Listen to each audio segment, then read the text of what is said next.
durante la prima parte di Maita, nos departamento está presente, Dimas, DPL, DAO e Enseñanza de Empleo, nos está aqui junto com o MES para dar uma apresentação de manejo que nós estamos dando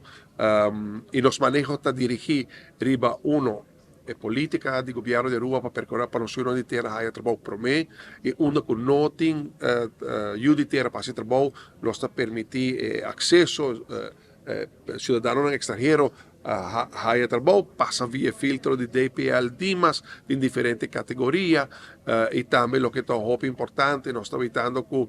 desempleo trabajando próximamente, de próxima semana nos trabalha a cifra de 2023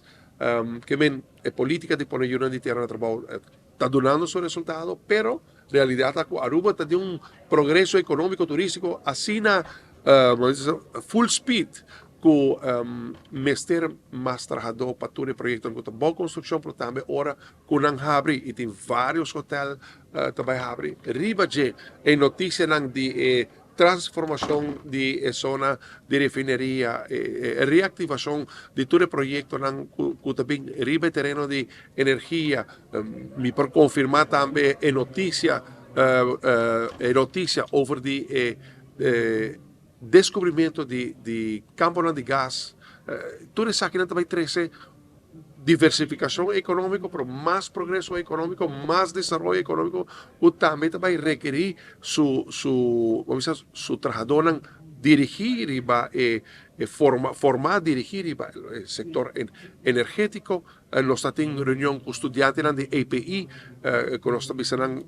persona en carrera en el sector hotelero, está producido de Hórica, está producido hope oportunidad, pero en realidad está con los meses papi que los jóvenes que están yendo a Holanda también, los jóvenes que están en América, los jóvenes que están en Sudamérica, otros caminan estudiando, pasina, visitan también para el sector energético, también crea hope cupo de trabajo, dirigir el sector energético, técnico,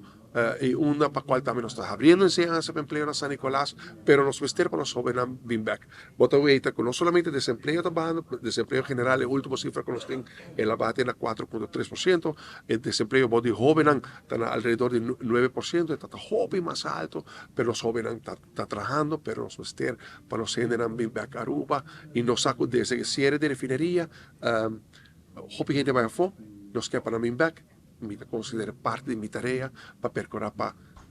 creare condizioni per tutti i cittadini di terra che possono accedere a Aruba.